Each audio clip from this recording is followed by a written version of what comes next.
நவராத்திரி பண்டிகையை துபாயில் இருக்கும் தமிழ் குடும்பங்களும் வழக்கமான உற்சாகத்துடன் கொண்டாடி வருகின்றனர். அதனை தற்போது பார்க்கலாம். ஆண்டுதோறும் அமீரகத்தில் நவராத்திரி கொலு பாரம்பரிய உற்சாகத்துடன் கொண்டாடப்பட்டு வருகிறது. பல வீடுகளில் கொலுவையொட்டி புதிய கருப்பொருட்களில் பொம்மைகள் செய்து காட்சிப்படுத்தியிருக்கிறார்கள். இதன் மூலம் பாரம்பரியத்தை இளைய சமுதாயத்திற்கு அறிமுகப்படுத்த வாய்ப்பு கிடைப்பதாக கூறுகிறார்கள் இல்லத்தரசிகள். துபாயில் ஒரு 7 வருஷமா கொலு வச்சுட்டு இருக்கோம். நம்ம ஊர் கலாச்சாரம் மாறி போகக்கூடாதுன்ற ஒரு காரணத்துக்காக இதை ஆரம்பித்தோம். இங்கே இருக்கிற எல்லாருக்கும் ரொம்ப பிடிச்சிருக்கு. பசங்களும் இந்த ரூட்ஸை விட்டு போகாமல் எவ்ரிடே வருவாங்க. அந்த 9 நாள் வருவாங்க, பாட்டு பாடுவாங்க, சுண்டல் சாப்பிடுவாங்க. அந்த மாதிரி ரொம்ப என்ஜாய் பண்ணுறாங்க இங்கே இந்த கொலு. இது போன்ற சமயங்களில் உற்றார் உறவினர், சொந்தங்கள், நண்பர்கள் கூடுவது மகிழ்ச்சிகரமான அனுபவம் என்கிறார்கள் இவர்கள். ஒவ்வொருத்தரையும் எல்லாம் பிஸி ஷெடியூலில் எல்லாரையும் மீட் பண்ணுறதுங்கிறதே கஷ்டமான இது.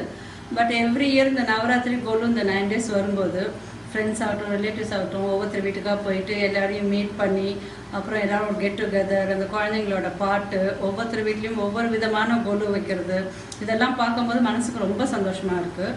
இன்ஃபேக்ட் நாங்கள் ஷார்ஜாவில் இருக்கோம். எவ்ரி இயர் இவங்க வீட்டுக்கு துபாயில் இருக்காங்க. எத்தனை டைம் ஆனாலும் எங்களுக்கு எப்படியாவது டைம் ஷெடியூல் பண்ணி நாங்கள் எல்லாரையும் அட்டென்ட் பண்ணிட்டு போகிறோம்.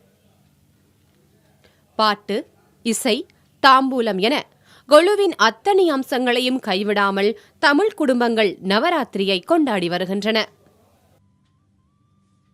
தமிழ் கலாச்சாரத்தையும் பண்பாட்டையும் பார்த்து தெரிந்து கொள்வதோடு மட்டுமின்றி பிற நாட்டவரும் பார்த்து வியக்கத்தக்க வகையில் அமீரகத்தில் 9 நாட்களும் நவராத்திரி பண்டிகை வெகு விமரிசையாக கொண்டாடப்பட்டு வருகிறது.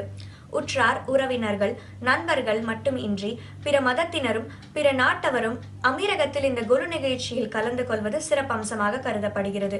அது மட்டும் இன்றி பசுமை புரட்சி, தேசிய ஒருமைப்பாடு போன்ற பல சமூக கருத்துக்களை முன்வைக்கும் வகையில் வித்தியாசமாகவும் அமீரகத்தில் பல கொலுக்கள் வைக்கப்படுகிறது. ஒவ்வொரு ஆண்டும் இந்த நவராத்திரி சமயத்தின் போது தவறாமல் கொலு வைப்பதன் மூலம் நவீன காலத்தில் அமீரகத்தில் வாழும் தமிழக குழந்தைகளுக்கு தமிழ் மரபு மறக்காமல் இருக்க இது ஒரு இன்றியமையாத வாய்ப்பாகவும் கருதப்படுகிறது.